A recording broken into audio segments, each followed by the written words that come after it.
My name is James, and I was 26 when I decided to vanish into the Appalachian Trail, chasing silence like it was the last drug on earth. I wasn't running from a broken heart or a dead-end job. I wasn't searching for some grand epiphany under the stars. I was just done. Done with the hum of office lights that buzzed like trapped wasps. Done with the endless scroll of notifications that clawed at my attention. Done with people asking me how I was when I didn't even know myself. I wanted to be alone, to let the world fade, until all I could hear was the rhythm of my own breath.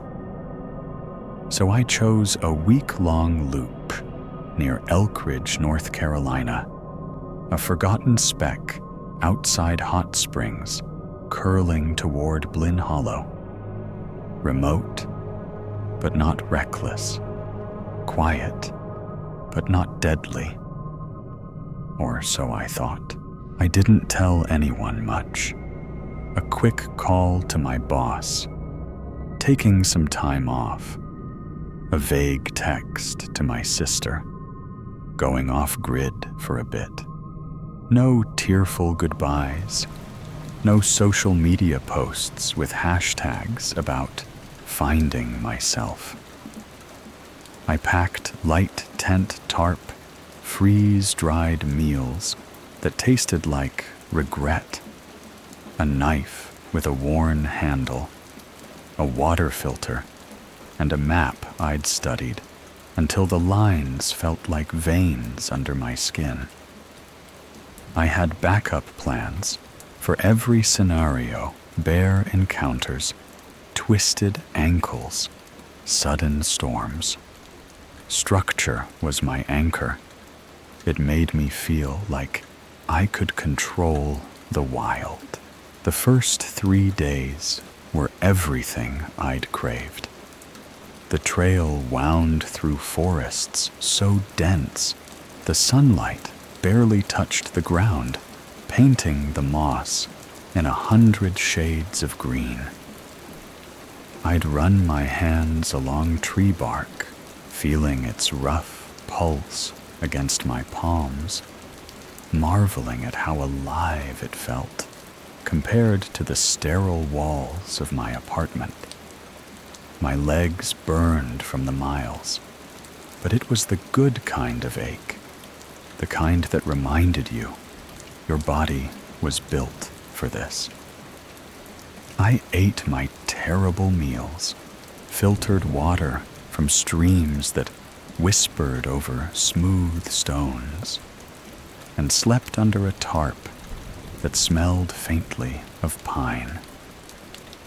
Once I saw a deer pause at the edge of a clearing, its eyes glinting like polished obsidian. Another time, a bear lumbered across a distant ridge, too far to care about me. I didn't chase trouble, and it didn't chase me. I was cautious. Bear bag hung high, fire safety, meticulous landmarks, memorized. I was in control. Then came night 4, when the hollow swallowed me whole. I'd set up camp north of Devil's Thread Gap, about 10 miles past the halfway point of my loop.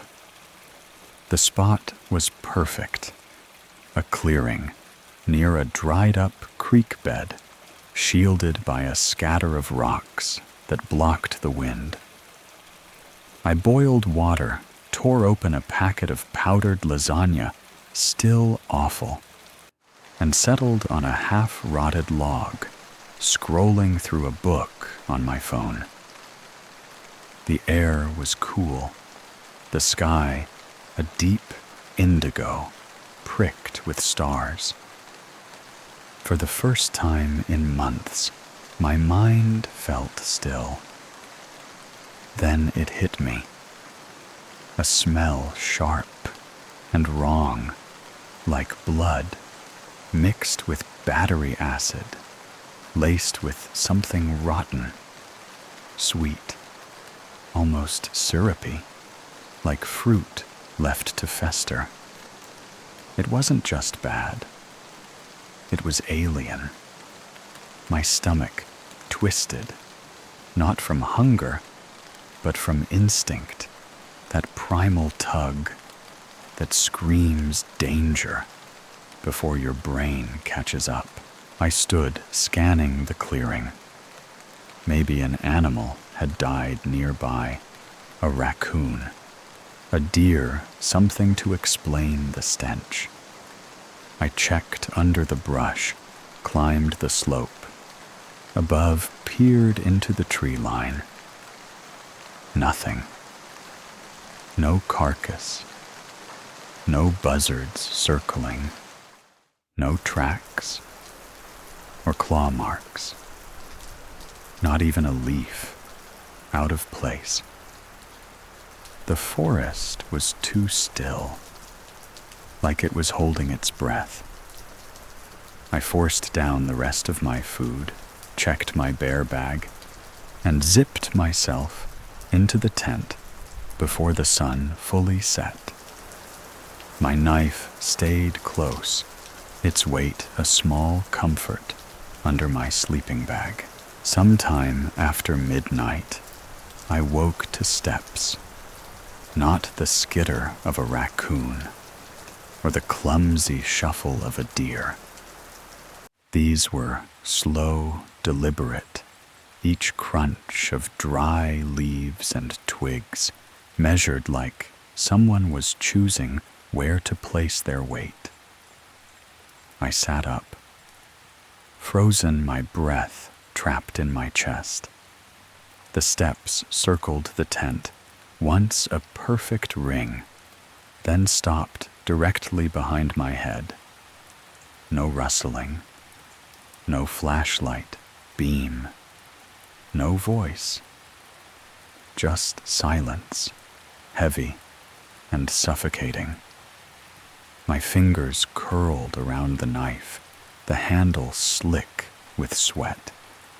I didn't move, didn't breathe, didn't dare unzip the tent.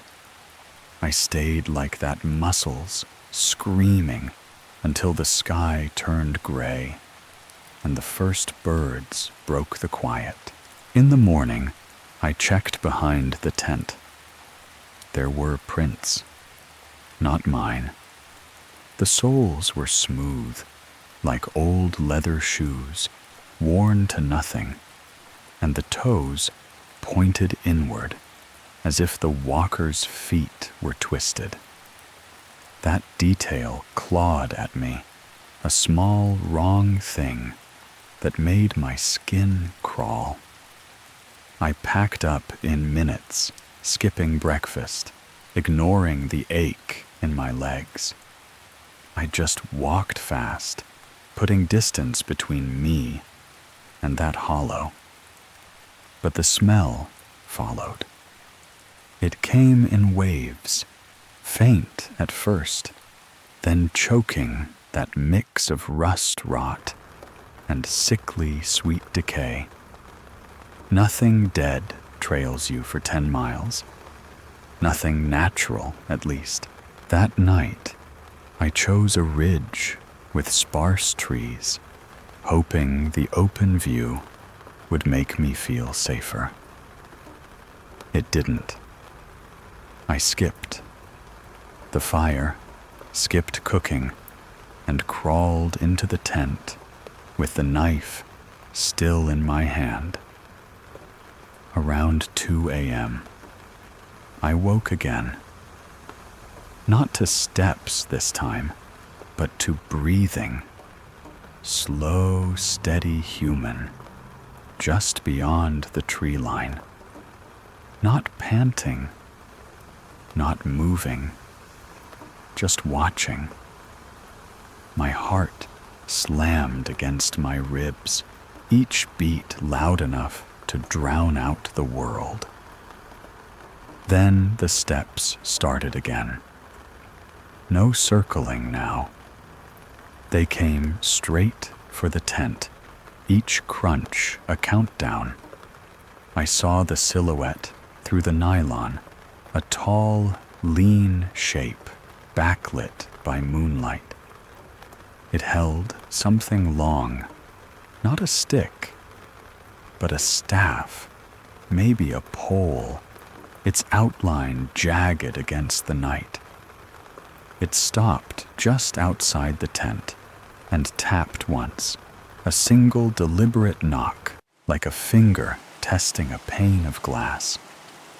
Then it turned and walked away, the smell lingering like a stain in the air.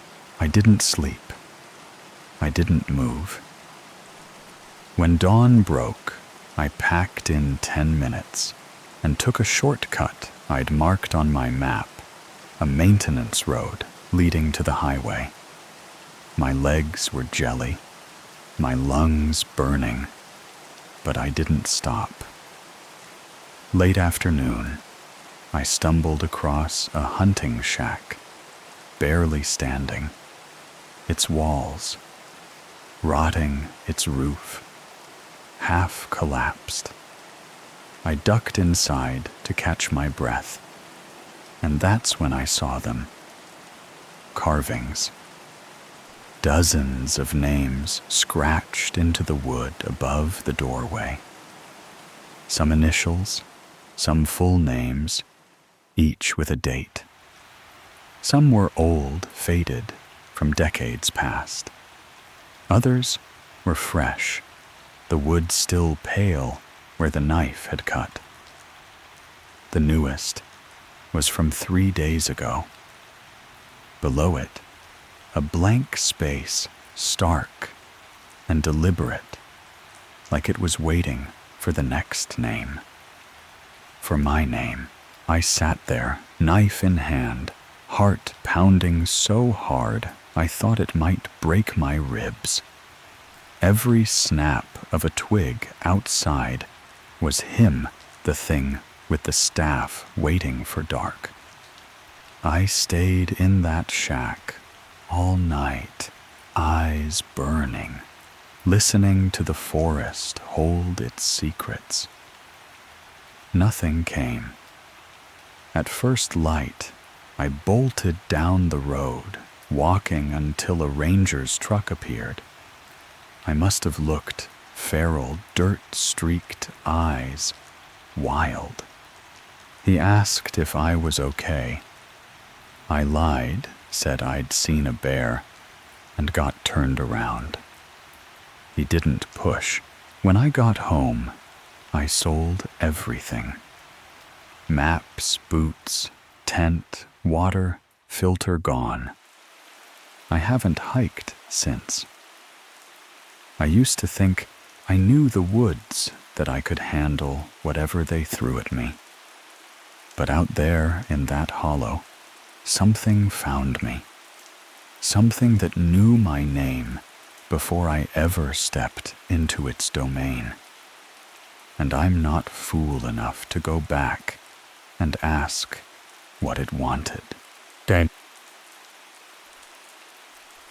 It was the kind of quiet that makes your ears ache, the kind where you start to hear your own pulse, a faint thrum in your skull, reminding you you're still alive.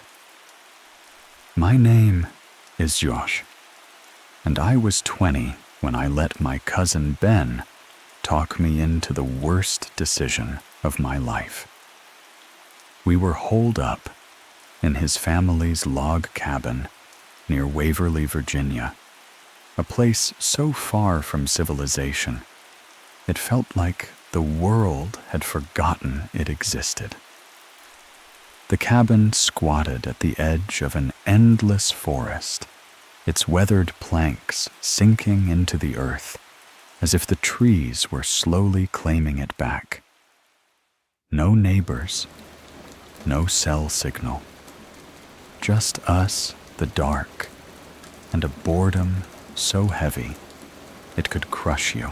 Ben and I had grown up like brothers, spending summers, racing bikes, stealing beers from his dad's cooler, and arguing over who'd win in a fight, him with his lanky frame, or me with my stubborn streak. Even now, both of us technically adults, we fell back into the same rhythm. Bad jokes, bets over who could down more Mountain Dew, and long silences filled with the kind of comfort only comes from knowing someone your whole life. But 3 days into our week-long stay, the cabin started to feel like a cage. No Wi-Fi, no parties, and we'd already played Mario Kart until our thumbs ached.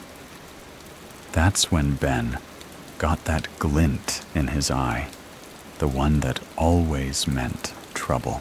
"There's a fire tower," he said, leaning back in his chair, a half-eaten grilled cheese dangling from his hand.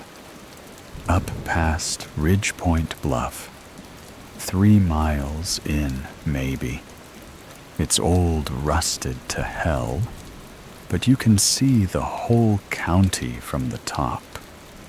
His voice had that casual edge, like he was suggesting we grab a burger, not hike into the middle of nowhere at night.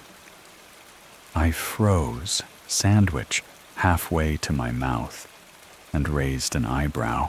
"You've been there?" I asked already, sensing a trap. Once he admitted scratching the back of his neck. Sophomore year, me and some guys did a night hike. Freaked me out, not gonna lie, but it was intense. "Like you feel alive up there," I snorted. Night hike. Through unmarked woods. Hard pass. Ben grinned that stupid, infectious grin that always got me into trouble. "Come on, Josh. We've done dumber shit than this. I've got headlamps.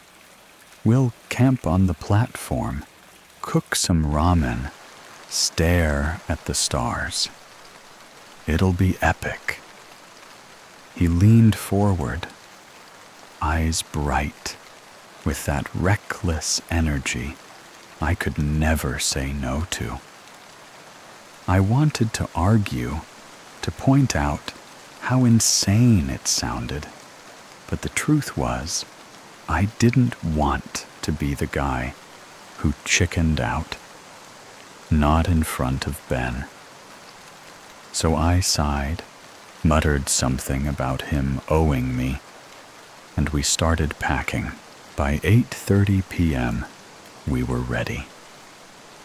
Ben slung a backpack over his shoulder, stuffed with 2 cheap sleeping bags, a dented camp stove, and a couple packs of instant ramen. I added 2 flashlights, a lighter, a water bottle, and the folding knife my uncle had given me for graduation. Its weight in my pocket felt like a small anchor, something solid to hold on to in the dark.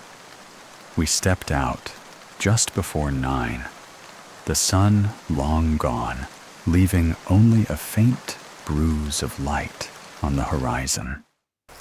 The trail, if you could call it that, started behind the cabin, a narrow path carved by deer, not people. The forest swallowed us instantly, trees crowding so close their branches clawed at our jackets. Every step was a battle against roots and rocks, and 5 minutes in, I tripped so hard I nearly face-planted. Should have worn shin guards, I grumbled, dusting off my jeans. Ben laughed, his headlamp bobbing. Welcome to nature's obstacle course, city boy. We didn't talk much after that. The woods were too quiet, unnervingly so. I'd always thought forests were noisy crickets, chirping frogs, croaking wind, rustling leaves. But this place was a void.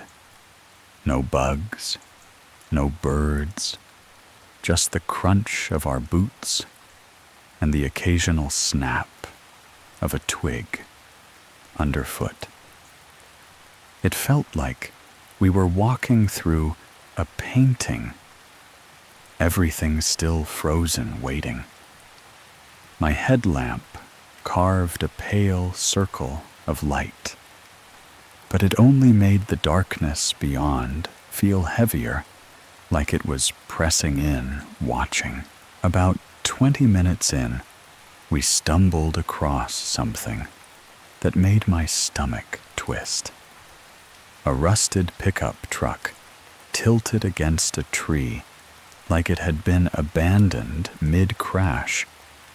Its windows were shattered moss creeping over the hood vines, snaking through the grille like veins. It looked ancient, like it had been there since before we were born. What the hell's this? I asked, my voice louder than I meant. Ben shrugged, his headlamp glinting off the truck's cracked windshield. Old logging truck, probably. Dad says it's been here forever. Wheel broke, and no one bothered to haul it out.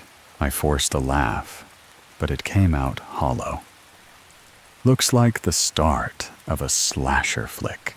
Yeah, Ben said, his grin fading. Just needs a guy with a chainsaw. We kept moving, but the truck lingered in my mind, a warning we were too stubborn to heed. The path grew narrower, the trees tighter, their branches weaving a canopy that blocked out the stars. My breath came in short puffs, the air cold and sharp, tasting faintly of damp earth. Then, maybe half an hour later, I saw it, a shape dangling from a low branch, swaying gently despite the still air.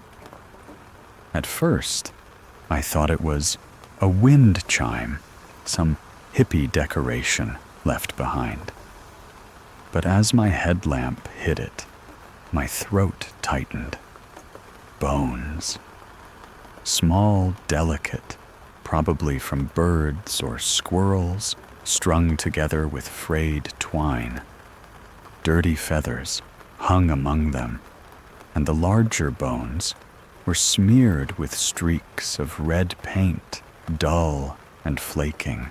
What is this shit? I whispered, rooted to the spot. Ben stepped closer, squinting. Some local thing. Dad mentioned it once, protection charms or whatever. Old Appalachian rituals. Creepy, but harmless. Harmless. I muttered. My eyes locked on the bones. They spun slowly, impossibly, like an invisible finger was nudging them. Doesn't look harmless. Ben just shrugged and pushed past, but I couldn't shake the feeling that we'd crossed a line, stepped into a place we didn't belong. The forest felt different now. Not just quiet, but hostile, like it was holding its breath, waiting for us to make a mistake. My knife felt heavier in my pocket, a useless comfort against whatever was out there. By the time we reached the fire tower, it was past midnight. The structure loomed out of the darkness, a skeletal frame of rusted iron, its beams jagged and broken, like the ribs of some giant beast. Brush choked the base, and the stairs, what was left of them, looked like they'd collapse under a strong breeze. Some steps were missing entirely. Others, bent inward, warped by time and neglect. "You sure this thing's safe?" I asked, my voice barely above a whisper. Ben's grin was all teeth. Only one way to find out. We climbed slowly, gripping the railings like lifelines. Each step groaned under our weight, and once I had to leap over a gap so wide, my heart lodged in my throat. The metal was cold, slick, with dew, and every creak echoed into the night, announcing our presence to whatever might be listening. When we finally reached the platform, my legs were shaking, but I played it off, dropping my pack with a thud. The platform was a warped grid of metal, bent in odd angles, and the small hut at the top, probably a ranger's lookout, once reeked of mold and something sharper, like decay. We didn't go inside. Instead, we unrolled our sleeping bags on the open platform, lit the camp stove, and cooked ramen that tasted like cardboard, but felt like a victory. For a moment, it was almost peaceful. The stars burned bright, unmarred by city lights, and the silence felt less oppressive up here, like we'd escaped the forest's grip. Ben sprawled out, hands behind his head, talking about some girl he'd met at college, and I let myself relax the knife in my pocket, forgotten. But then it came, a sound so soft I almost missed it. Crunch. Not a squirrel skittering or a branch snapping. Something heavy, deliberate, moving through the leaves below. Ben's flashlight clicked off instantly. "Don't move," he hissed, his voice barely audible. I froze, my heart slamming against my ribs. The sound came again. Crunch, pause, crunch, circling the tower, slow and measured. No voices, no rustling, just footsteps, like someone was pacing, searching. My breath caught my eyes straining into the dark, but the headlamp's beam was useless, swallowed by the void below.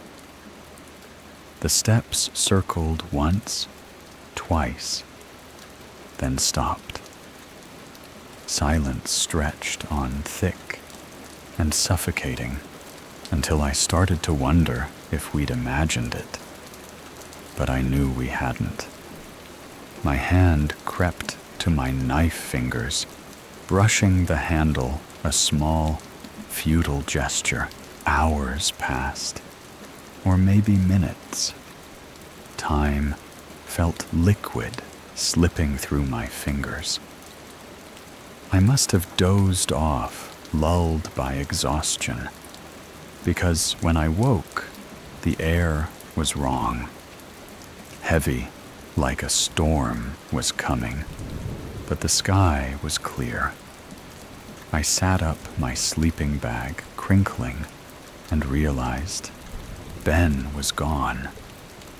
His bag lay unzipped, empty, the fabric splayed open, like he'd vanished mid-breath.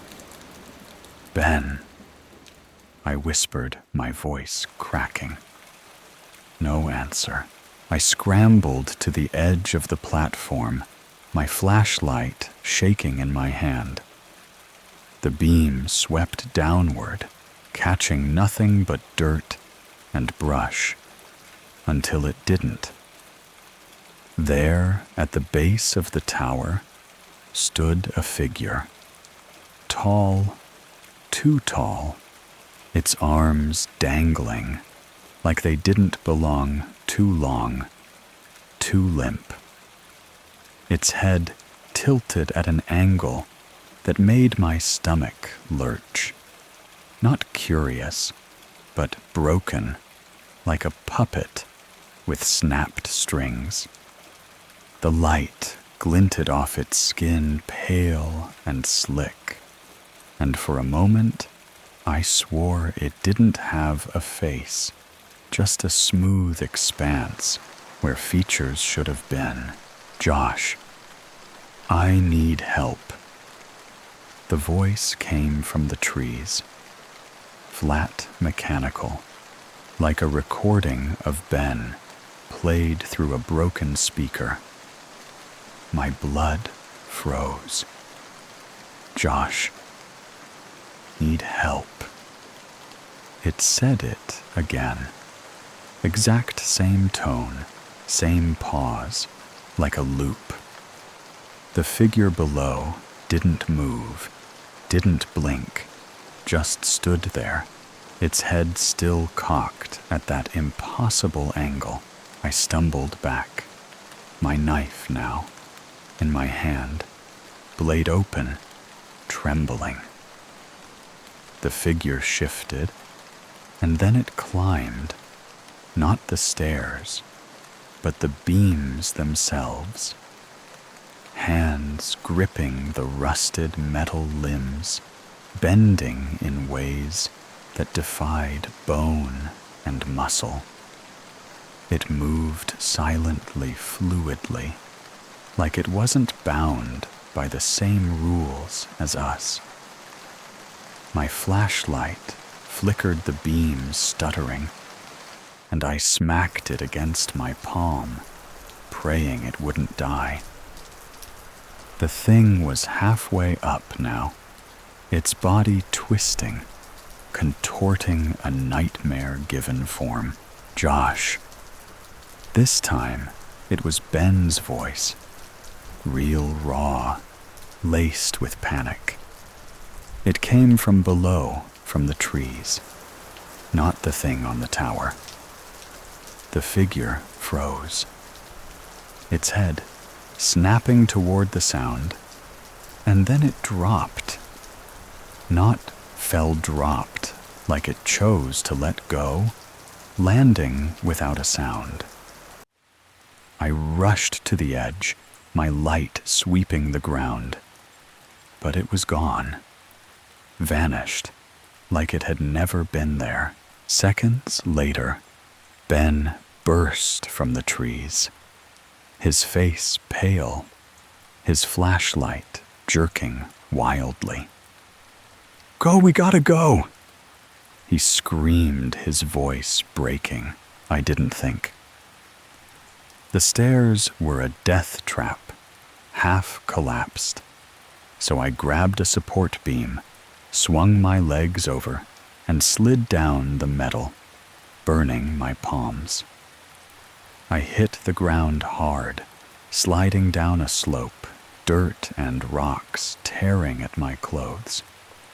Ben caught me, yanking me to my feet, and we ran. Branches clawed at our faces, roots tripped us, but we didn't stop, didn't speak, just ran like animals, the forest a blur of shadow and fear. Hours later, maybe less, maybe more, we stumbled back to the cabin. Ben slammed the door, threw the lock, and slid to the floor. His breath ragged. He spoke only once, his voice barely above a whisper. I got up to piss. Saw something in the trees. Thought it was you at first, but it moved. Wrong. Like it didn't know how to walk. Then it just stepped behind a tree and was gone. We didn't sleep, didn't talk. Just sat there, knives in hand, waiting for dawn. When the sun finally rose, we packed our bags and left. I never went back to that cabin, never asked Ben what else he saw. Some things you don't need to know. Some things you're better off forgetting. But I still hear it sometimes in the quiet of my apartment when the world goes still. That voice, flat and cold, calling my name. Josh, I need help. It was the kind of silence that claws at your bones, the kind that makes you wonder if the world has stopped breathing just to watch you break. I was 17. Mason, a kid caught in the wreckage of a home where love had long since burned to ash. My parents' voices were a constant storm, screaming over unpaid bills, unwashed dishes, or the TV's blaring volume. One night, after my dad hurled a chair into the wall, splintering the wood like a confession, I texted my mom from my room. I can't stay here anymore. Her reply was a cold, okay, be safe. No questions, no pleas. Just those 3 words, sharp as a blade. I didn't know where I'd go, but I knew I needed silence, the kind that didn't carry the weight of their rage. That's when I remembered Uncle Travis's cabin, a gray speck in the nowhere of Franklin, West Virginia, a place so far off the grid it didn't exist on any map I'd ever seen. I'd been there once as a kid, bored out of my mind, but now boring sounded like salvation. Travis wasn't the welcoming type. He picked me up from the bus station, his jaw working over sunflower seeds, spitting shells into a cloudy Gatorade bottle. The drive was wordless, the air thick with cigarette smoke and the hum of his old truck. When we pulled up to the cabin, it was smaller than I remembered, its wooden siding weathered to a ghostly gray. The screen door dangled on one hinge, slapping softly in the breeze, and a porch swing hung lopsided. One chain snapped. Inside, the place reeked of stale coffee grounds and charred wood, a kitchenette frozen in time, its counters crusted with years of neglect.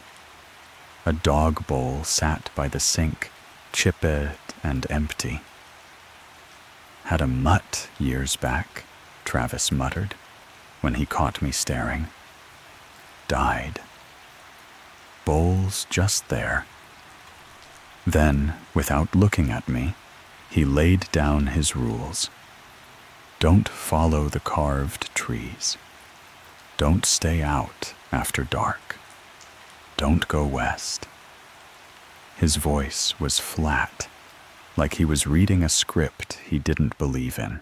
I waited for an explanation, a hint of why. Nothing came.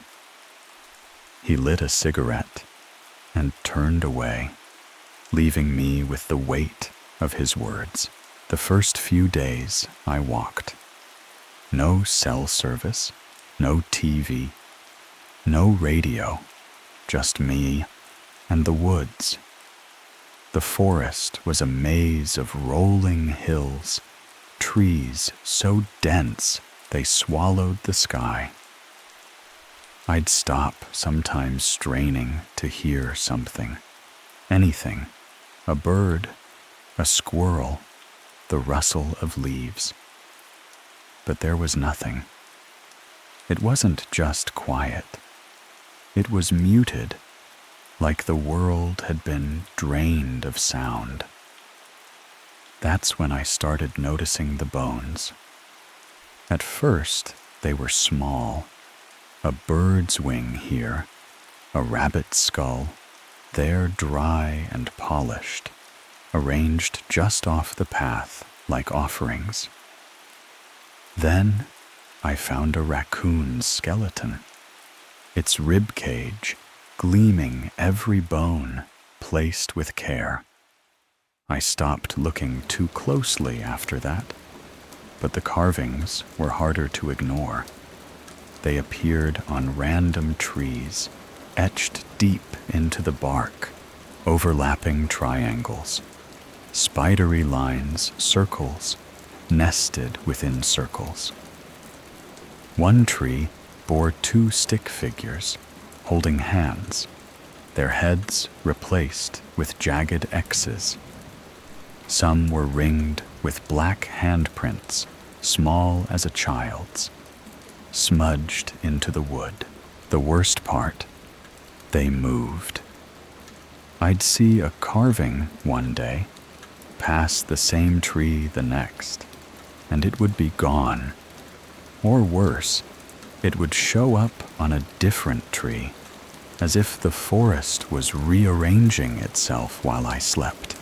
I asked Travis about the symbols one night, over a dinner of burned eggs and toast, the kind of meal that tasted like punishment. "What do they mean?"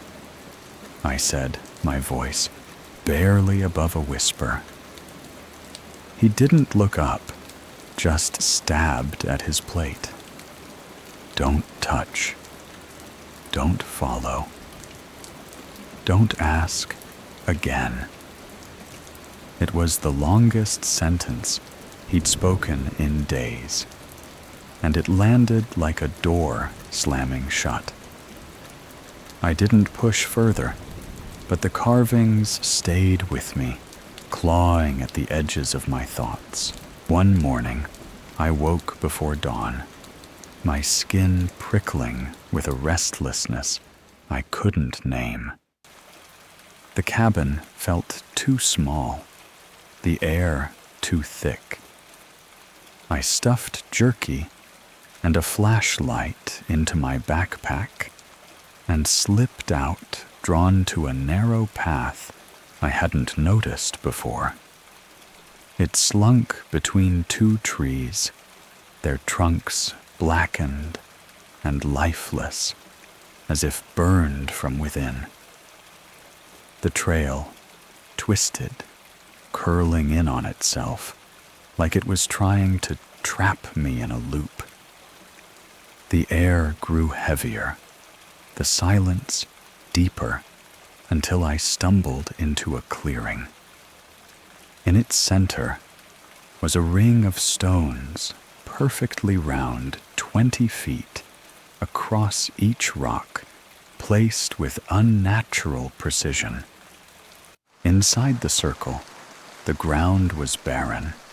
No grass, no leaves, no insects, just hard-packed dirt, smooth as a grave.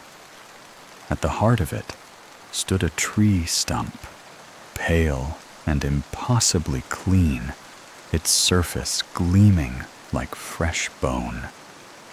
It didn't belong. The cut was too perfect, No bark, no splinters, as if it had been carved from something other than wood. Above it, a rope hung from a high branch, frayed and thick knotted into a noose. It swayed faintly, though the air was still, like it had been brushed by an unseen hand. My breath caught a cold fist tightening in my chest. I stepped closer, not crossing the circle, my eyes locked on the stump. That's when I saw him. He stood 10 feet away, silent as the trees, his bare feet sinking into the moss, toes curling into the earth like roots. His skin was leathery, sun-bleached to a sickly gray. His shirt stained dark at the collar, ribs jutting through like a starved animal. His eyes were the worst, pale, unblinking, too wide, like they'd seen something no one was meant to see. He wasn't breathing. He was sniffing slow and deep, the sound rattling in his chest. Greasy hair hung in strips, framing a face that didn't move, didn't blink. Sorry. I stammered the word, spilling out like I'd bumped into someone at a store. He didn't speak. He raised Shireen hand, skeletal fingers trembling, and pointed at the stump. Run! The thought screamed through me, and I obeyed. I tore through the woods, branches slashing my face, rocks tearing at my palms.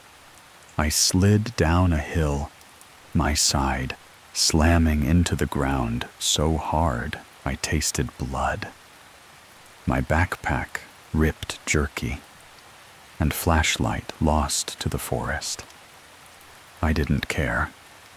I ran until my lungs burned, until the trees seemed to lean inward, their angles wrong, their shadows too long. Sounds came and went. Bird song, then silence. Water, then nothing. Like the forest was playing tricks, daring me to doubt what I'd seen. When I stumbled back to the cabin, the sun was sinking. My shirt shredded knees, bleeding dirt caked in my teeth. Travis stood on the porch, shotgun in hand, not aimed, just held. He looked at me, his eyes sharp. You stepped into the wrong circle. How do you know? I gasped, my voice raw. He didn't answer, just turned and walked inside. That night, we didn't speak. Travis sat on the porch, his silhouette framed by the dying light. I curled up on the couch, every creak of the cabin spiking my pulse. Around 1 in the morning, I heard it, footsteps slow and deliberate, crunching through dry leaves at the edge of the trees. Not hurried, not random, but purposeful, like someone measuring each step. Then the voice came soft and familiar, cutting through the dark. Mason. It was my mom's voice, the same tone she used when she'd lost her keys, laced with quiet frustration. Mason, help me. I'm lost. I stood, my legs trembling, drawn to the window. Travis's hand shot out, grabbing my wrist so hard I winced. He shook his head, once, his eyes burning. Mason, I need you.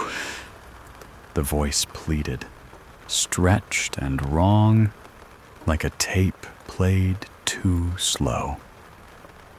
I opened my mouth to speak, but Travis clamped his hand over it, his grip unyielding. We sat there frozen as the voice circled the cabin, switching sides, probing for a way in. Please, Mason. It wasn't her. It couldn't be. But it knew my name, and it wanted me to answer. At dawn, the voice stopped. We checked the ground outside. Footprints circled the cabin, bare toes splayed wide, unnaturally deep, stopping beneath my window. Then they vanished, no trail leading away, as if the earth had swallowed them whole. I packed that afternoon, my hands shaking, my eyes darting to the trees. Travis drove me to the bus station in silence. Right before I stepped out, he spoke, his voice low. You were lucky. Then he was gone. 10 years passed. I moved twice, built a life in Richmond, a job that paid the bills, a routine that felt safe. The cabin, the circle, the voice, they faded to a memory, a dream I wasn't sure I'd lived. But sometimes, in the quiet of night, I'd hear it again, that whisper in my mom's voice, calling my name. I'd check the locks, close the blinds, and tell myself it was nothing. But I never went back to those woods. And I never will. Do you ever feel the world pressing in, squeezing, until your thoughts blur into static? That was me. At 23, staring at the ceiling of my childhood bedroom, the air thick with the sour sting of a breakup, and the dull ache of a job I'd walked away from, not fired, not quit, in a blaze of glory, just gone like I'd evaporated from my own life. I wasn't running from anything dramatic, no grand tragedy. I was just tired. The kind of tired that settles into your bones, where every conversation feels like a performance you didn't rehearse for. I needed out, needed silence, needed to prove I could stand alone without cracking. So I picked a spot on a map, a nowhere place called Ledger's Gap in the Blue Ridge Mountains. A name so faint, it seemed like a typo no one cared to fix. A hiker's forum mentioned it, some old guy swearing it was peaceful, untouched, the kind of place where you could hear your own heartbeat. That was enough for me. I packed light, deliberate, like I was building a wall between me and the world. A tent, a water filter, a few freeze-dried meals that tasted like regret, a folding knife with a worn handle, a first aid kit I hoped I'd never need, and a dog-eared paperback mystery I'd been meaning to read for a year. No phone signal, no GPS, just a printed map from the ranger station, its edges already curling. I told my sister where I was headed, vague enough to avoid questions, and switched my phone to airplane mode. The last thing I wanted was a ping pulling me back to reality. At a gas station just outside Ledger's Gap, I asked the clerk, a guy with a face like he'd forgotten how to smile, if the firebrush trail was still open. He didn't look up, just muttered, "Yeah," always open, his voice flat as the counter between us. No be careful, no small town warmth. I chalked it up to him having a bad day, paid for a bottle of water, and drove on.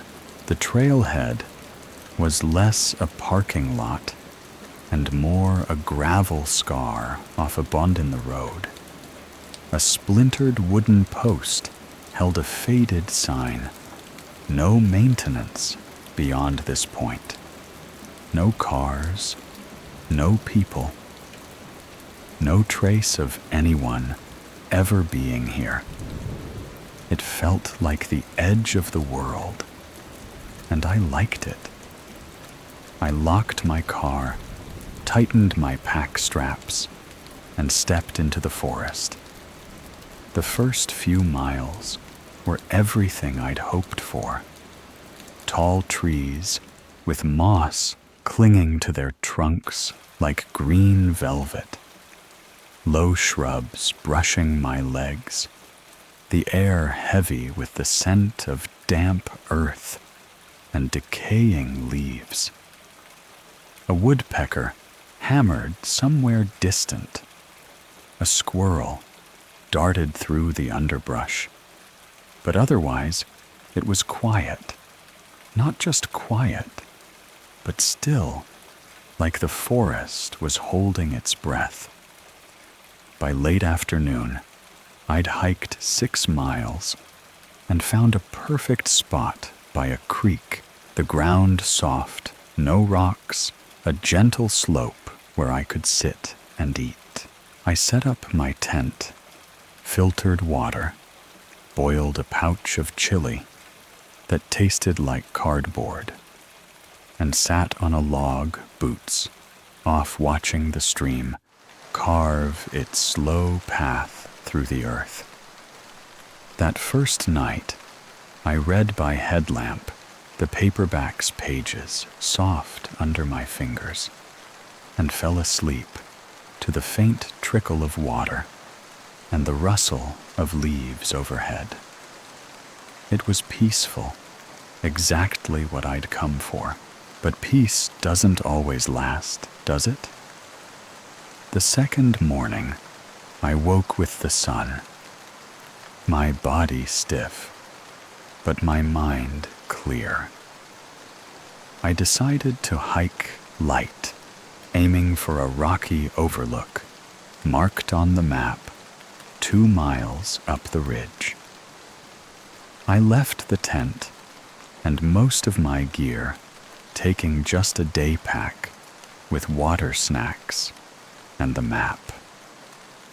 To mark my path, I tore an old red t-shirt into strips, tying one to a branch every 100 yards or so. Quick, sloppy knots. Nothing fancy, just enough to keep me from getting lost. The trail narrowed as I climbed, the air growing sharper, the forest denser. No other hikers, no voices, just me and the crunch of my boots on dirt. The overlook was worth it. A jagged ledge of rock with a view that stole my breath. Layers of green stretched to the horizon, treetops blending into a seamless wall, the wind carrying only the sound of leaves, and my own steady chewing as I ate granola and jerky. I sat there alone, feeling small but solid, like I'd finally found a place where I could just be. It was around 2 in the afternoon when I got back to camp, and that's when the world tilted. 20 feet from my tent, tied to a branch at shoulder height, was a strip of red cloth. Same color, same fabric as my t-shirt, but not mine. I froze my pulse, a dull punad in my ears. I stepped closer, slow, like approaching something that might bite. The knot was tight, precise. Nothing like the careless loops I'd tied. The cloth was darker too, streaked with something, maybe water, maybe dirt, maybe something worse. I stood there, staring, my brain scrambling for an explanation. Had I tied it and forgotten? No, that didn't make sense.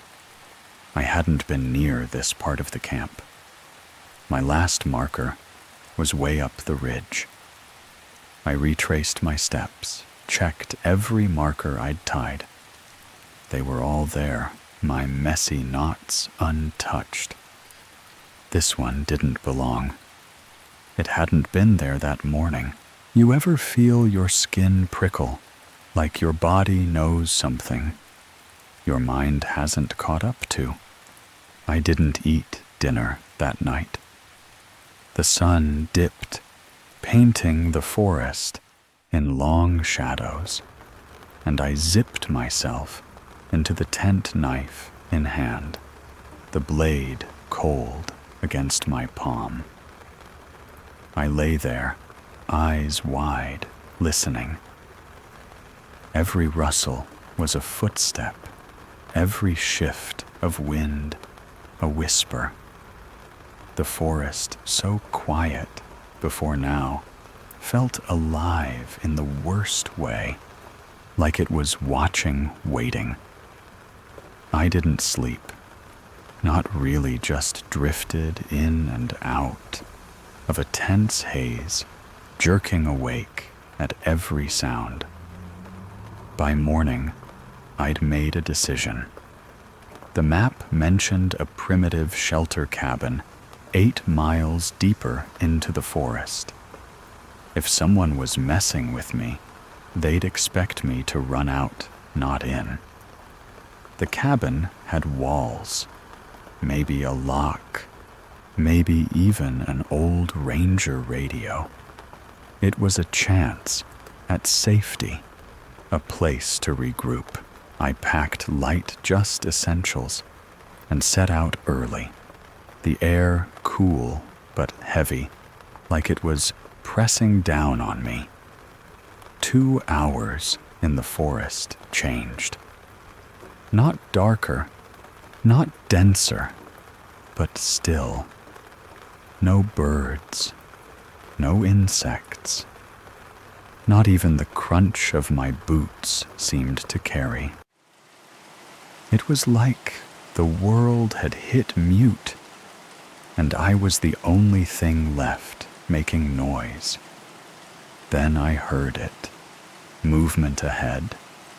Quick, light steps, too smooth for a deer, too deliberate for a raccoon. I stopped my voice, barely a whisper. Hello, nothing. The trail split 50 yards ahead, the left path climbing sharply, the right dropping into a thick valley. I stood there, map in hand, trying to decide when I saw it. On a branch up the left path, another red strip of cloth, same tight knot, same dark streaks. My stomach twisted. I turned right, fast, and kept moving, not stopping, not looking back. I just wanted walls around me, something solid between me and whatever was out there. The shelter was a wreck, a single-room shack with a dented tin roof, the door hanging crooked, groaning when I pushed it open.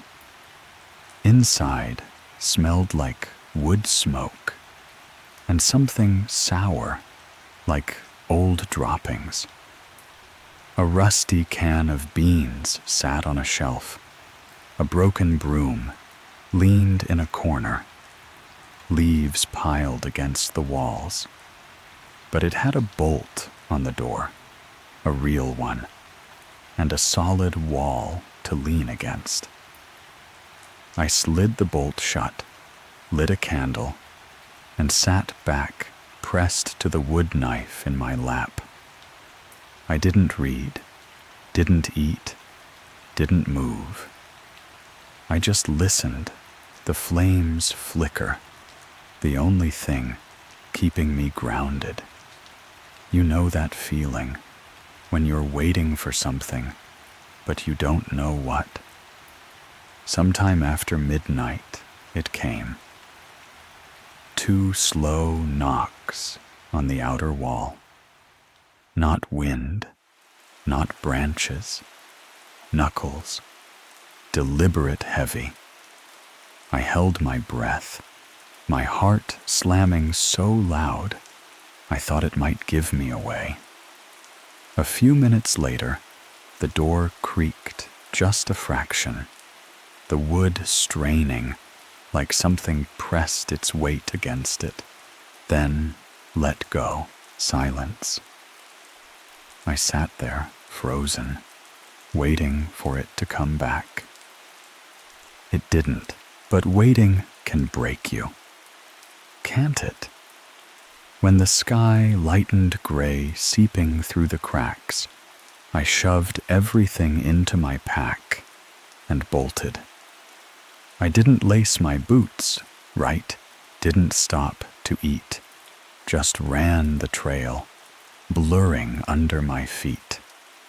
Nearly 10 miles, lungs burning, legs screaming. I didn't look back. When I reached the trailhead, my car was still there, untouched. I leaned against it, gasping, staring at the trees, half expecting something to step out. Nothing did. I climbed in hands, shaking, and peeled onto the road, passing the Ledger's Gap sign I'd barely noticed before. It was just a nail-rusted board, but it felt like a warning I'd missed. You think it's over when you leave, but it's not. Weeks later, back in the noise of the city, I couldn't shake it. I'd lie awake, hearing those knocks in my head, seeing that red cloth in every shadow. I stopped hiking, sold my gear, buried the map in a drawer. But sometimes, when it's quiet, I feel it, that stillness, that weight, like something's still out there, tying its own markers, waiting for me to walk back in. Let me tell you about my uncle, just for a moment. He was a ranger years ago before I was born.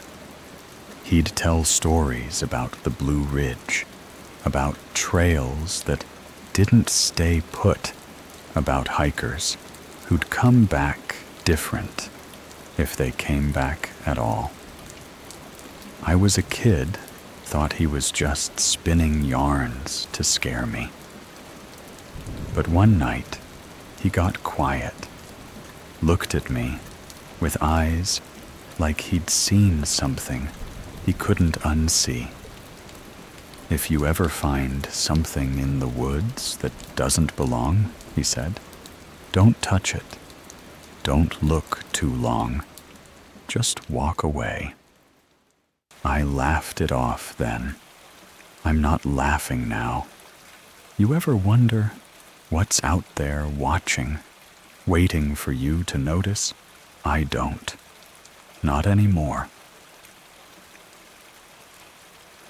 The air was heavy that October, thick, with the kind of damp chill that clings to your skin like a whispered secret you can't shake. I didn't know then that the forest was waiting for me, that it had been waiting for years, maybe decades, for someone to step just far enough off the path to notice it. Watching back, I was done with people. Not in a dramatic, burn the world down way, but in that quiet, bone-deep exhaustion you feel when every conversation, every notification, every glance from a stranger feels like a weight you can't carry anymore. So I packed my van and drove west, chasing the rolling green of North Carolina's Blue Ridge Parkway. It was the kind of place where the world fell silent, where the hills stretched out like a promise of solitude. I wasn't running from anything specific. No heartbreak, no crisis. Just the hum of life that had grown too loud. I wanted to hear my own thoughts again. Or maybe nothing at all. It was late afternoon when I pulled into a gas station. Just a single pump squatting by a highway curve. The kind of place that looked like it hadn't changed since the 70s. The clerk, a wiry guy with a half smile that didn't reach his eyes, leaned over the counter as I paid for a bottle of water. Looking for trails, he asked like he'd seen my type before. I nodded, keeping it vague. He tilted his head, sizing me up. There's an old path off the parkway, about 10 miles north. Not many folks go there. Quiet. Real quiet. His voice dropped on that last word, not threatening, but heavy, like he was handing me something fragile. Don't ask why no one goes there, his eyes seemed to say. I didn't. I thanked him, climbed back into my van, and followed his directions.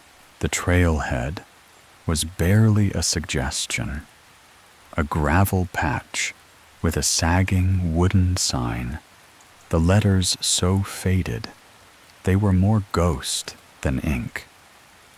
No maps, no ranger kiosk, just a dirt path snaking into the trees.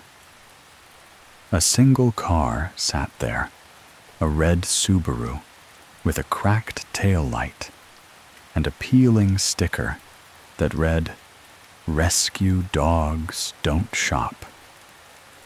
Dust coated the hood, thick enough to write my name in, and pine needles were wedged under the wipers.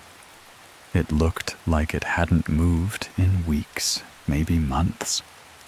I glanced inside, empty, no gear, no trash, just a faint smear of something dark on the back seat, like spilled coffee left to dry. Abandoned, I told myself, shrugging it off. I locked my van, slung my pack over my shoulder, and started walking. The trail climbed steep.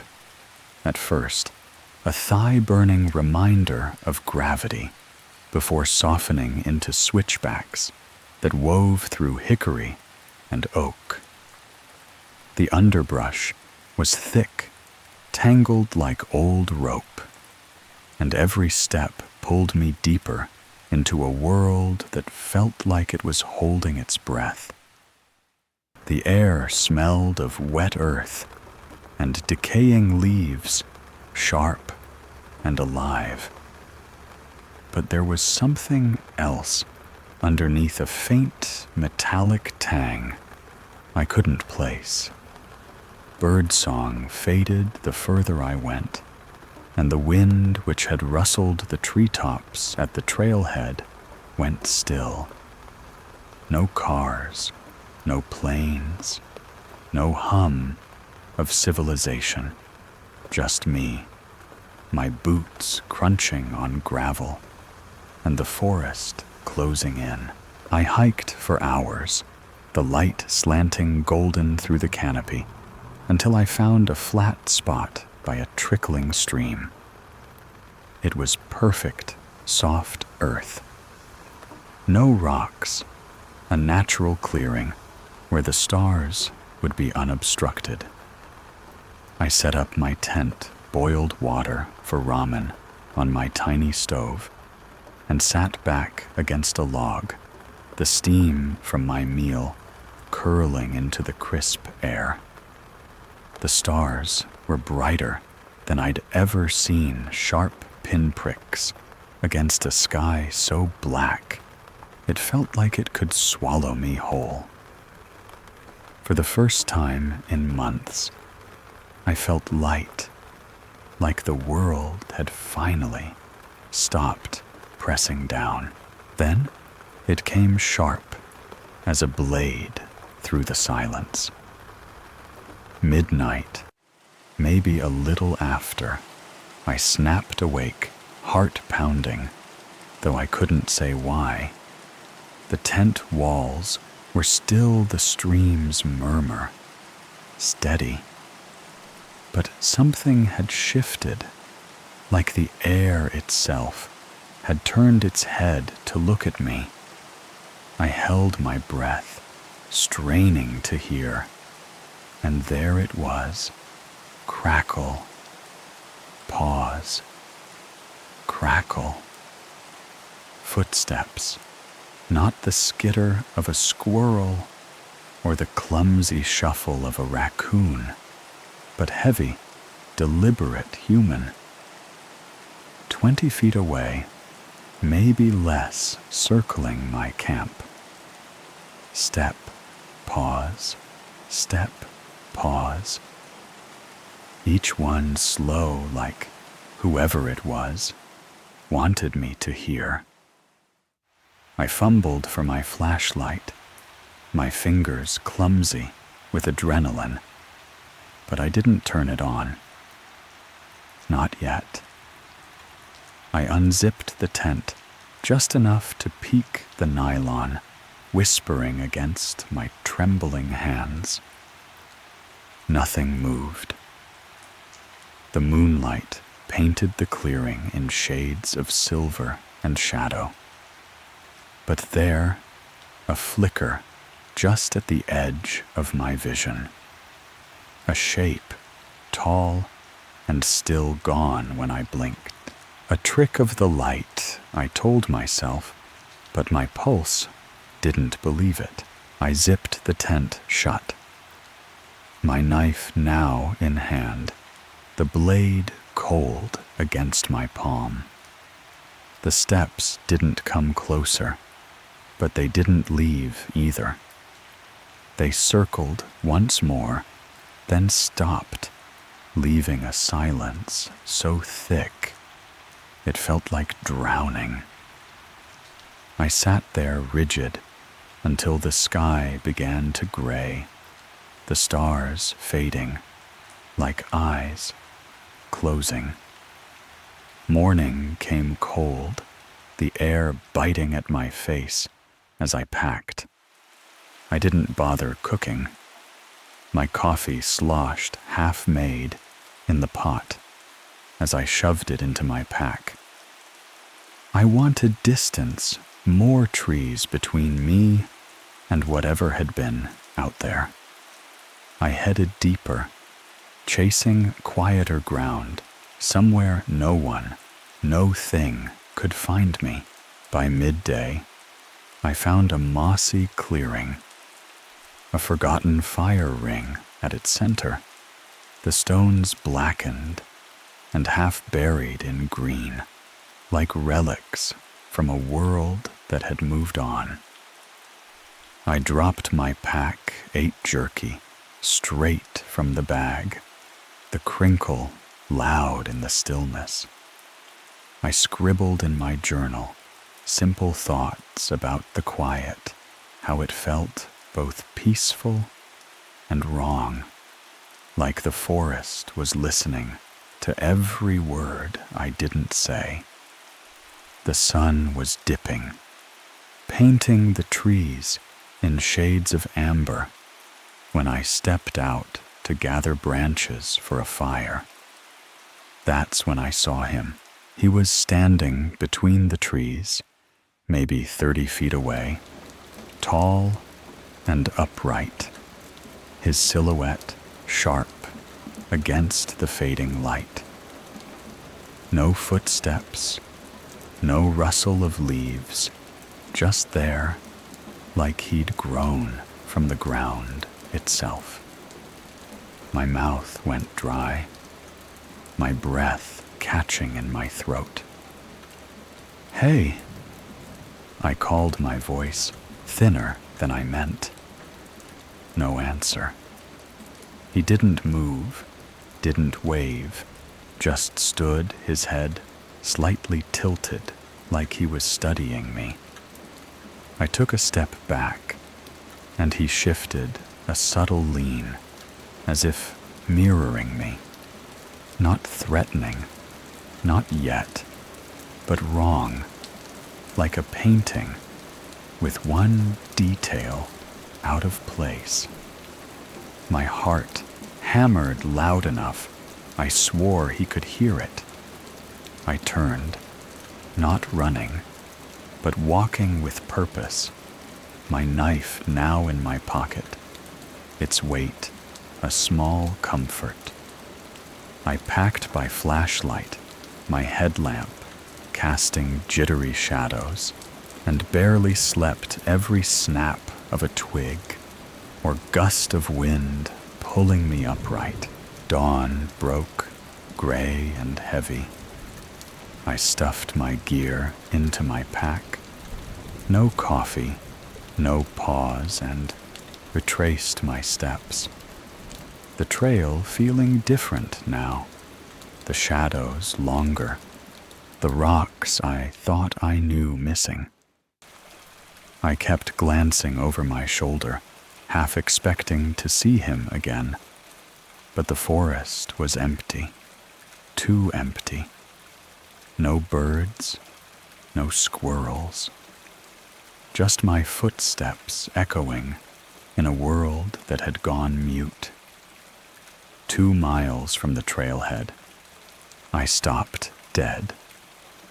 The Subaru was there, but not where I'd left it. It was off the trail, wedged between 2 tree trunks, the hood dusted with fresh pine needles, more than the day before. A window was cracked open, the interior empty, except for that same dark smear on the back seat, now glinting wet in the morning light. I circled it, my boots sinking into the soft earth. But there were no footprints, no tire tracks, no sign anyone had been there. My chest tightened, a scream clawing at my throat, but I swallowed it and ran. I didn't stop until I reached my van, still parked where I'd left it. Doors locked, no marks, no dust. I threw my pack inside my hands, shaking so badly I dropped the keys twice. The engine roared to life, and I peeled out gravel, spitting behind me. I didn't know where I was going, just away anywhere but here. Hours later, I pulled into a motel, a cheap one with flickering fluorescent lights and a front desk behind bulletproof glass. I gave a fake name, paid cash, and locked myself in a room that smelled of bleach and regret. I shoved a chair under the doorknob, my knife on the nightstand, and collapsed onto the bed, the hum of the highway outside the first human sound I'd heard in days. 3 a.m., and the world broke again. A slow, dragging scratch pulled me awake, like boots scraping across concrete, deliberate pacing outside my door. I sat up, ears ringing my pulse, a drumbeat in my skull. I crawled to the peephole, my hands slick with sweat. He was there, standing in the parking lot, facing away, staring at the tree line beyond the motel.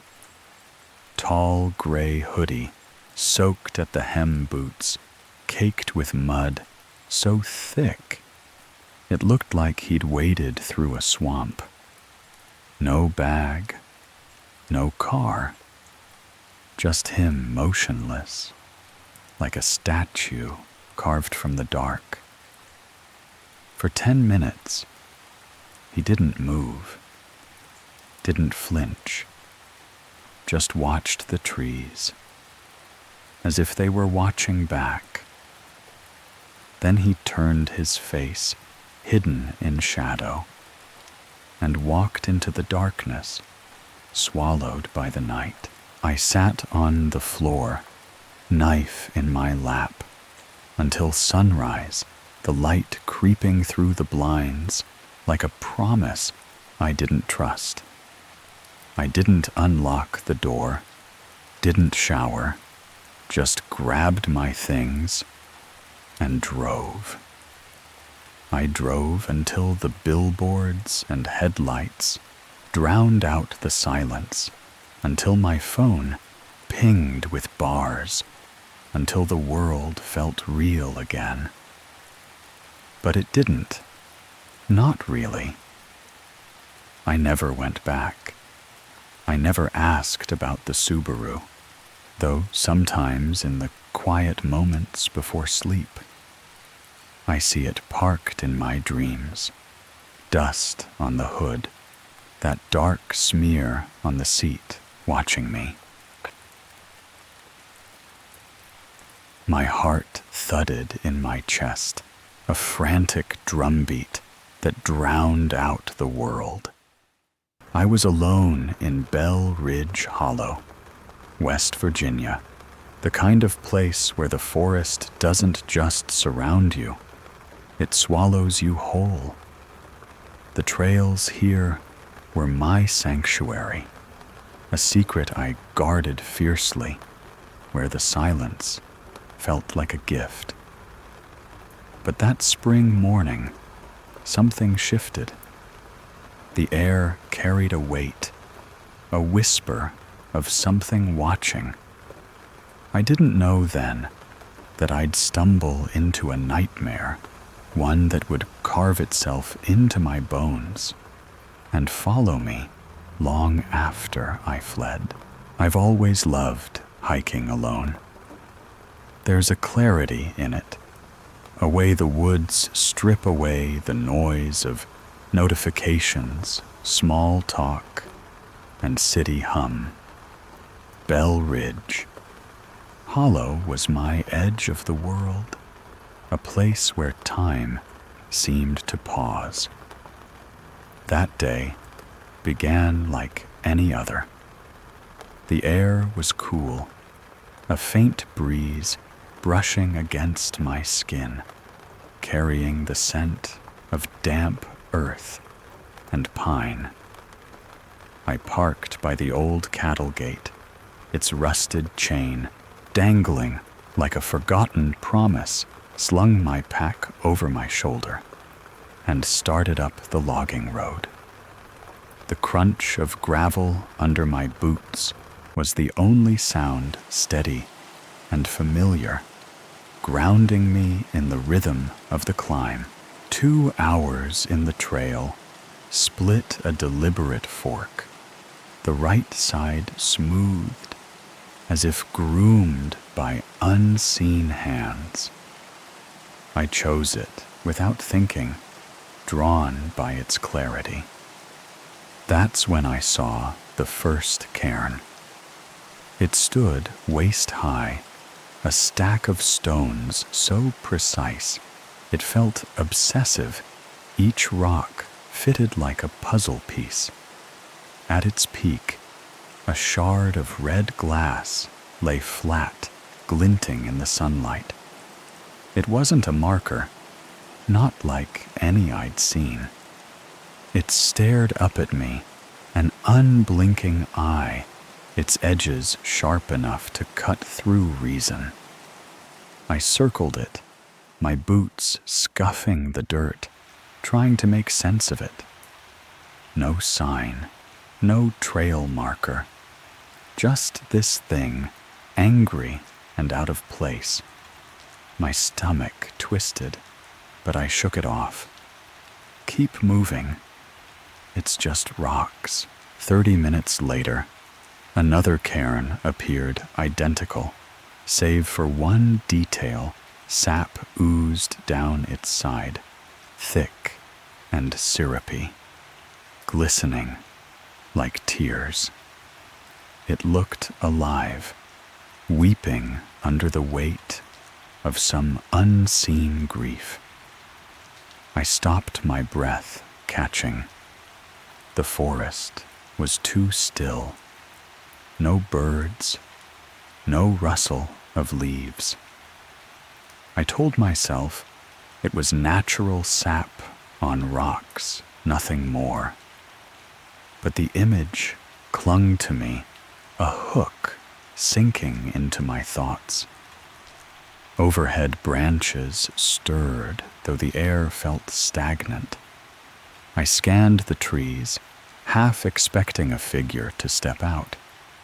Nothing, just the weight of eyes I couldn't see.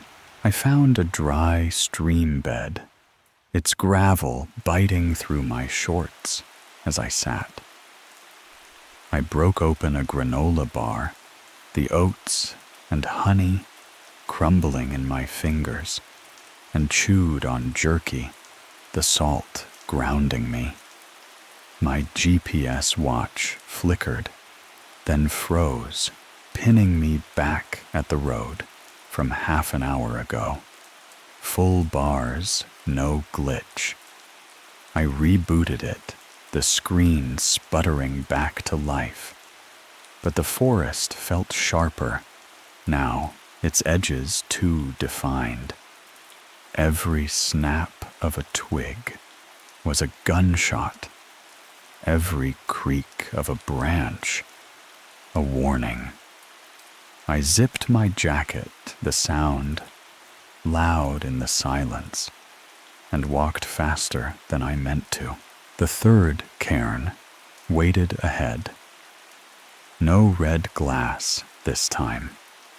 Instead, a strip of faded flannel, red and blue, like the shirts miners wore in old photos I'd seen at the Bell Ridge Museum, tied tightly around its base. I crouched to touch it, the fabric rough under my fingers. A branch snapped behind me, sharp and deliberate. I spun heart slamming, but the trail was empty. The sun hung heavy, the dead zone of afternoon, pressing down. I stuffed my tracker in my pocket and moved on my plan to hit the ridge and loop back now a distant thought. Past a cluster of ancient oaks, the ground dropped without warning. I slipped into a hollow uncharted on my map, the air here thick and wet, like a storm had soaked it, while the rest of the trail stayed dry. Moss clung to rocks in unnatural mats, some stones carved with angles too sharp for nature's hand. I felt trapped, the forest bending around me, pulling me deeper. Deer trails guided me silent and instinctual, but the deeper I went, the stranger it became. Then I saw it, a cabin, its roof blackened with soot, as if it had burned without flame. The windows were caked in grime, reflecting nothing but darkness. Footprints stopped me cold, one pair deep, the arch clear, as if someone had stood there hours ago. I should have turned back. Instead, I crept to the rear. There, in a muddy patch, stood crosses, 7, maybe 9, splintered wood, stabbed into the earth, each topped with a pile of stones. Sap dripped from some fresh and wet, catching the light. Red glass shards circled each cross, buried in the dirt, arranged with care. It felt ritualistic, a shrine to something I didn't want to name. My chest tightened, the air too thick to breathe. Then I saw the dog, or what I thought was a dog. It stood like a sculpture carved from a stump, its legs too long, too thin, its muzzle stiff and unblinking. It tilted its head, curious, and stepped forward. My blood roared in my ears. Then it turned and vanished into the trees, silent, leaving no trace. I ran. Directions blurred trees and rocks, melting into a haze. I tried retracing my steps, but the first cairn appeared again, unchanged, except for its crown. The top stone was gone, replaced by a circle of teeth, human teeth, polished to a sickly shine, arranged like a wreath. Some were large, others small, all too clean. I gagged bile, burning my throat, and screamed into the woods, my voice swallowed by the silence. I ran harder, my GPS dead, my phone useless after a single ring, lungs burning, legs trembling. I didn't stop until I reached the logging gate. There, on a stump, sat a pair of boots identical to mine, but pristine, each holding a puddle of clean water. A Polaroid was tucked into the left one. My hands shook as I pulled it out, spilling water to steady myself. It was me eating lunch in the stream bed, captured from behind. No sound of a shudder, no hint of presence. Someone or something had watched me. I dropped the photo and sprinted to my car, fumbling the keys twice before the engine roared. Gravel flew as I sped away the road, a blur of dust and fear. 10 miles later, I pulled into a roadside diner. its wood paneling dim under single bulb lights. My hands trembled, coffee clanking against the saucer. The waitress's pen scratched as she asked if I was okay. I mumbled about needing a ride, saying nothing of the teeth, the cabin, or the dog.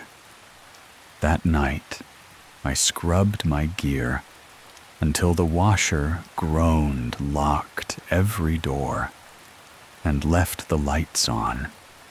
Sleep didn't come. I sat eyes on the door, waiting for a shadow to appear. 2 days later, a photo arrived in my mailbox. Same stream, bed.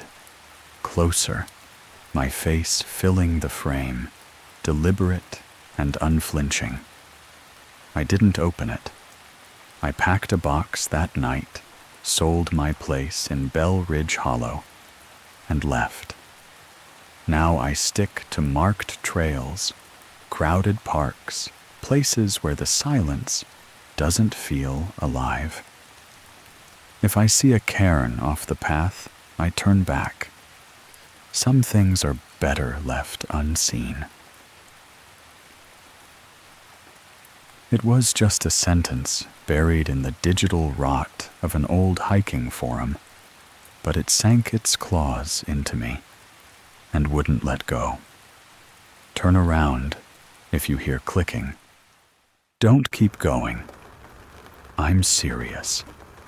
No context, no coordinates. Just those words, glowing on my screen at 2 a.m., daring me to dismiss them. The post was a mess. Blurry photos of a rusted fence tangled in vines, a rant about a cave system near the Tennessee-North Carolina border, and a warning that felt like it was written in blood. I saved it, thinking it was some creepypasta nonsense, but every night for weeks, I'd find myself staring at it again, the words whispering in my head like a challenge. By June, with a week off work and nothing to lose, I was already packing my gear: headlamp, knife string, bivy sack, ready to chase a ghost story into the mountains. Curiosity wasn't just a spark anymore. It was a fire, and it burned hotter than my fear. I had no idea what I was walking into, but something told me I'd never forget it. The drive was 6 hours of winding roads and static on the radio, the kind of journey that makes your thoughts loop like a bad song.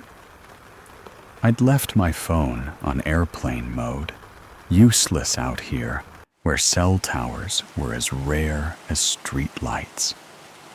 My map was a crumpled piece of paper marked with vague landmarks, from the post 2 birch trees splitting like a wishbone, a creek fork, a horseshoe-shaped slope. I set up camp near a fire road just off the grid, where the forest swallowed sound itself. No birds, no wind, just the crunch of my boots on gravel and the weight of my own breathing. That night, I lay in my bivy sack, staring at the stars through a canopy of black branches, trying to convince myself this was just another hike. But the silence wasn't peaceful. It was heavy, like the air itself was holding its breath, waiting for me to make a move. By morning, I was up before dawn, my headlamp cutting through the mist as I followed the post's directions. The birch trees appeared first their pale bark glowing like bones in the half-light. Then the creek, its water so still, it looked like glass. I took the left path, my heart thudding, not from effort, but from something else, a prickling instinct that I was crossing a line I couldn't uncross. The trail, if you could call it that, was barely a suggestion, a faint scar through the undergrowth, marked by broken twigs and flattened moss. After 40 minutes of climbing, my calves burning and my breath sharp, I found it, the ranger station, or what was left of it. Crow Hill Ranger Outpost. The sign read, leaning against a wall, like a drunk about to collapse. The building was a ruin roof, caved-in windows, shattered door hanging by a single splinter. It wasn't on any map I'd checked, not even the old ones at the library. Behind the station, past moss-slick boulders, I saw the fence from the photos, rusted chain link, half-eaten by vines bent outward at the bottom, like something had crawled through. I didn't hesitate, didn't think, just slid under the metal, snagging my jacket, like a warning. The path beyond was even fainter, a ghost of a trail leading up a narrowing ridge. The forest was silent, not just quiet, but muted, as if sound itself had been banned. My boots crunched louder than they should have, each step echoing in my skull. When I reached the north-facing slope, I saw it a jagged slit in the limestone, barely wide enough for a person. I turned sideways, my backpack scraping the rock, and slipped inside. The cold hit me like a slap, the air damp and thick, with the taste of minerals and decay. I tied one end of my string to a rock near the entrance, a lifeline, a promise I'd get out. Then I flicked on my headlamp and descended. The passage twisted downward, the walls closing in until I could feel the rock brushing my shoulders. My headlamp cast sharp shadows, turning every crack into a claw, every drip of water into a whisper. After 20 minutes, the tunnel opened into a wider chamber, and I stopped dead. The walls were alive with carvings, spirals that seemed to pulse, stick figures with arms too long, heads missing or stretched into circles. One figure loomed larger, its hands raised toward a smaller shape, not in worship, but in hunger. These weren't art.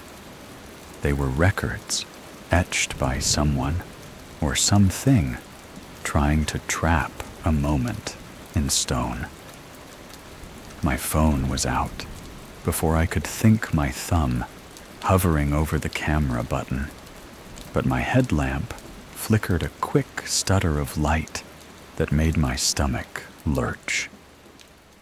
I tapped it, and the beam steadied, but the air felt heavier now, like the cave was watching me. I turned to leave my string taut in my hand when it came click, click, click. click, a sharp, deliberate tap echoing from deeper in the tunnel. Not water, not rockfall, rhythmic, like a code. My blood froze. My breath caught in my throat. I stood there, counting the clicks, each one a needle in my spine. Then the string jerked hard, a violent tug that nearly pulled me off my feet. I let go the cord, slithering into the dark like a snake. The clicking stopped, and for a moment there was nothing but my own pulse hammering in my ears. Then I saw it, low to the ground, fast, a flash of pale skin and long fingers vanishing around a corner. That was enough. I ran. No thought, no plan, just raw animal panic. My headlamp swung wildly, shadows lunging at me from every angle. The tunnel seemed to tighten, the slopes steeper, the turns sharper. I slipped my side, slamming into rock, my flashlight skittering away. I crawled to it, hands shaking so bad I could barely click it on. I was in a smaller chamber now. No exit, just walls closing in like a trap. The clicking started again, closer. Click, click, click. Each sound a step toward me. I backed against the wall, my knife useless in my trembling hand. Then it appeared, crawling on all fours, its limbs bending, wrong joints twisting backward like a broken puppet. Its skin was pale, stretched thin over bone. No eyes, no nose, just a smooth expanse with a thin slit for a mouth. In its hands, 2 black stones clicking together with sickening precision. It stopped, tilted its head, and dropped the stones. Then it screamed, not from its mouth, but from everywhere. A metallic screech that tore through the cave, vibrating in my bones. My flashlight died, plunging me into black. I didn't wait. I ran arms outstretched, crashing into rock, clawing through gaps, my palms, shredded knees bruised. The tunnel seemed endless, a maze designed to keep me trapped. But then a sliver of daylight, faint, but real. I forced myself through a crack, tumbling onto the ridge, my lungs burning. I didn't stop, didn't look back, just ran until I collapsed by my car, the fire road stretching empty before me. I lay there for an hour, listening for that clicking, but there was nothing, just silence, heavier than before. When I got home, the post was gone, deleted, no trace. Crow Hill Ranger. Outpost didn't exist in any records, but that scream that face it lives in me now, clicking in the dark corners of my mind. The air in that cabin wasn't just still. It was holding its breath, waiting for me to notice it. I was 27, scraping by in my parents' basement, where the damp concrete walls seemed to mirror the dead-end loop of my life. Jobless, aimless. I'd become a ghost in my own skin, drifting through days that blurred into one long gray hum. When my cousin Jason called, asking me to house-sit his place, while he and his girlfriend Kayla hiked Colorado's peaks for 2 weeks, it felt like a lifeline. A cabin in the Blue Ridge near a speck of a town called Clarksville, a place so far off the grid, it might as well have been a rumor. Just me, his dogs, and silence. I didn't hesitate. I needed out. The drive was a slow bleed of asphalt and gravel, winding through forests that seemed to lean closer with every mile. Clarksville wasn't on any map I'd ever seen, and by the time my phone lost signal halfway up the switchbacks, I felt like I'd crossed into a world that didn't want to be found. The cabin sat at the end of a dirt road, swallowed by a sea of pines and oaks, their branches knitting a canopy so thick the sunlight barely touched the ground.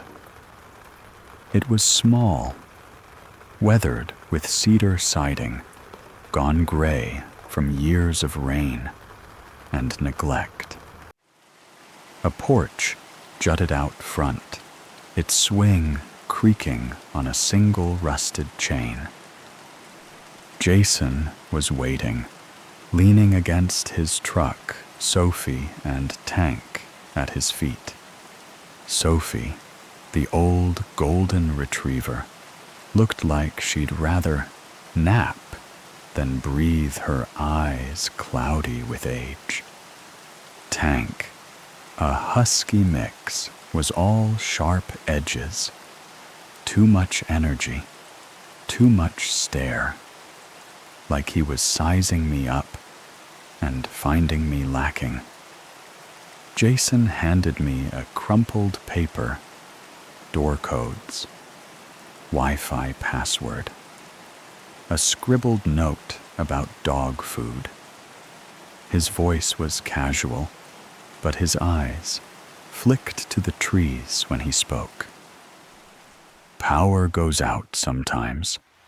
Breakers in the basement, storm doors out back. Don't linger down there. It's old damp, smells like rot. I frowned. Thought this place was on a slab. He gave me a look, like I'd asked if water was wet. Nah, it's dug in. Just flip the breaker and get out. As he turned to leave, he paused, glancing over his shoulder. Oh, and stick to the road if you walk. Folks around here don't like wanderers in the woods. I nodded, assuming he meant hunters or cranky landowners. He didn't elaborate. The first 3 days were a quiet I hadn't known I craved. I slept late, the kind of sleep where you forget who you are for a moment when you wake. I fed Sophie and Tank boiled pasta on a stove that groaned like it resented being used, and read paperbacks I'd ignored for years. The cabin had a warmth to it, despite the musty scent that clung to the curtains.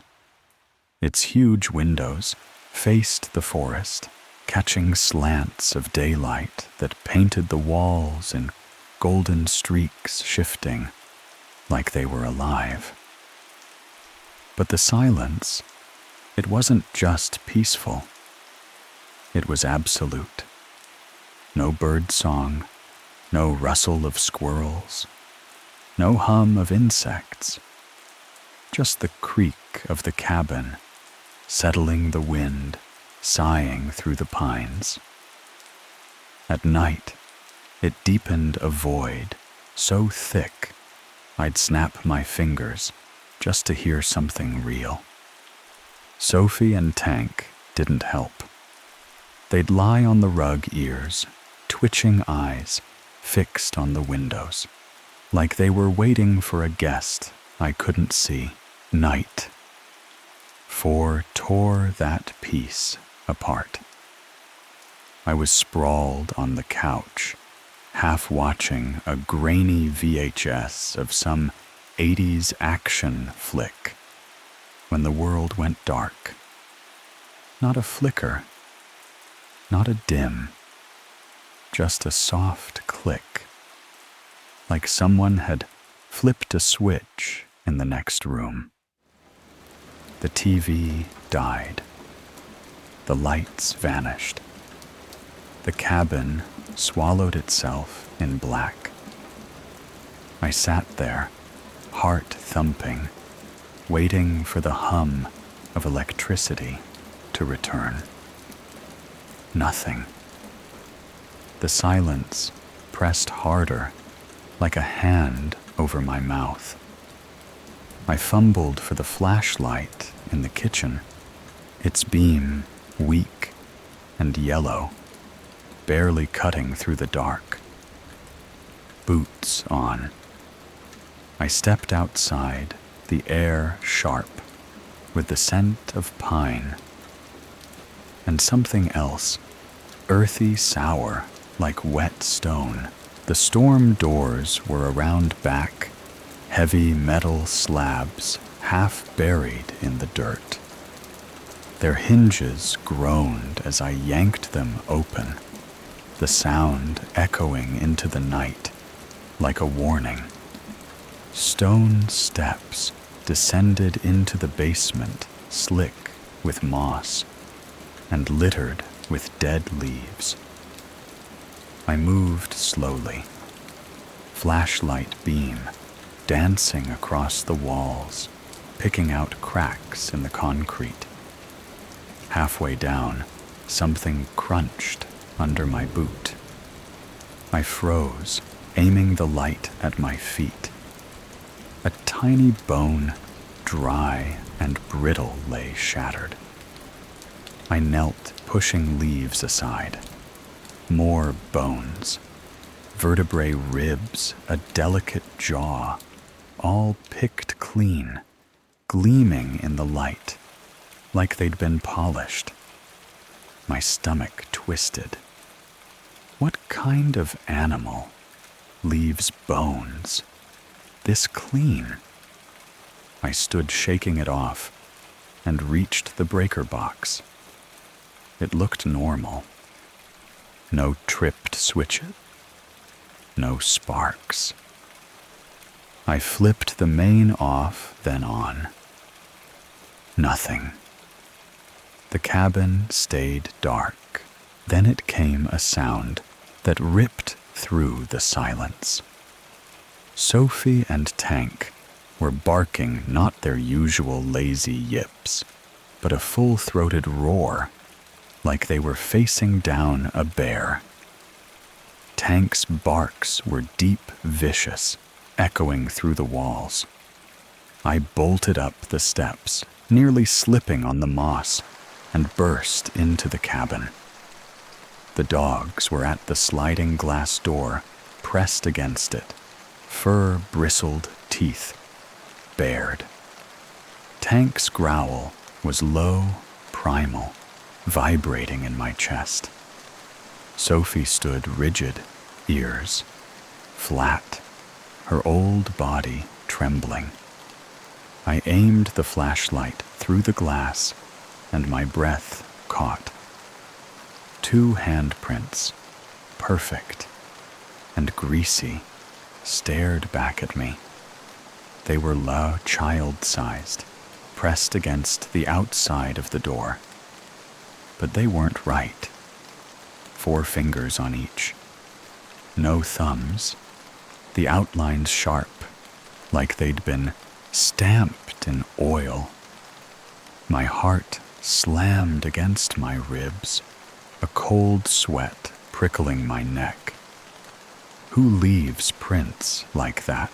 I stepped back, gripping the flashlight so hard my knuckles ached. Tank growled again deeper, his eyes locked on the glass.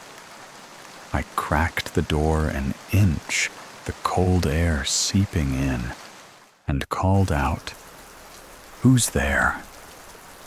My voice sounded thin, swallowed by the dark. No answer, just trees, their branches swaying like they were laughing at me. I stepped onto the porch, sweeping the flashlight, left, then right. The beam flickered, dimming for a second, before I smacked it against my palm. Nothing out there. No movement. No sound. I locked the door, dragged a chair to the hallway, and sat facing the glass, a kitchen knife in my lap. The dogs settled, but their ears stayed up, listening. I didn't sleep. I couldn't. Those prints weren't human. They couldn't be. Morning came gray and heavy. I checked the door. The handprints were gone, not faded, not smudged, gone. The glass was pristine, like someone had scrubbed it clean in the night. My skin crawled. I called Jason, my voice shaking, as I told him about the bones, the dogs, the prints. He paused too long before answering. Locals mess with outsiders sometimes. It's nothing. If they wanted trouble, you'd know. His tone was flat, rehearsed like he'd said it before. I didn't buy it. Something was wrong here, and he knew it. That night, I kept the lights off, sitting in the dark, with a thermos of tea, the flashlight on the table. The dogs were quiet, but their eyes never left the windows. Around 11:30, it started tap, tap, tap. Light, uneven thumps on the roof, like pebbles tossed from the trees. Not rain, not branches, deliberate random, coming from different angles. I grabbed the flashlight and stepped outside, the air biting my face. I aimed the beam upward, catching a flicker of movement, something small, quick, darting over the roof's edge. "Hello," I called, my voice breaking. Then it came a whisper, high and thin, like a child tasting my name for the first time. Da. It stretched the syllable soft and curious, like it didn't know what it meant. My blood turned to ice. I backed into the house, slammed the door, locked it, and sank into the chair, knife in hand. The dogs didn't bark. They whined, low and mournful, curling closer to me. At dawn, I climbed to the roof, my hands shaking as I gripped the ladder. More handprints, same as before. 4 fingers, no thumbs, smeared across the shingles, like they'd been dragged. That was it. I was done. I packed my bag, tossed in dog food, and loaded Sophie and Tank into Jason's truck. As I grabbed my charger from the kitchen, Tank froze his hackles, up teeth bared at the pantry. Sophie whimpered, crawling under the table, refusing to move. I tapped the pantry wall. Hollow. My heart sank. I crouched, spotting a small hatch beneath the bottom shelf, barely visible in the shadows. I moved the shelf, my hands trembling, and opened it. The flashlight barely reached the far end, but what I saw made my skin crawl. Hundreds of scratches, thin and shallow, carved into the floorboards. They weren't random. They were frantic, overlapping, like tiny fingers had clawed at the wood for years. The edges looked chewed, splintered, like something had tried to bite its way out. I slammed the hatch shut, my breath ragged. I called Jason, my voice barely steady. "I'm leaving. Something's wrong here." He didn't argue, just said, "Check the crawl space's far corner." Left some traps there last winter. I cut him off. No way I'm opening that again. He didn't push. I grabbed the dogs, locked the cabin, and drove straight to a motel 20 miles out. The room smelled of bleach and stale smoke, but I didn't care. I wedged a chair under the door, let Sophie and Tank curl up on the bed, and sat there, knife on the nightstand, staring at the lock. I didn't sleep. I couldn't. Those scratches weren't made by mice. They weren't made by anything that belonged in this world. The next morning, I drove home the dogs quiet in the back. I never told Jason about the scratches. I never asked about the cabin. But sometimes, when it's quiet, I hear it, that whisper, soft and curious, testing my name, like it's still learning how to say it. And I wonder if it's still there in that crawl space, waiting for someone else to open the hatch.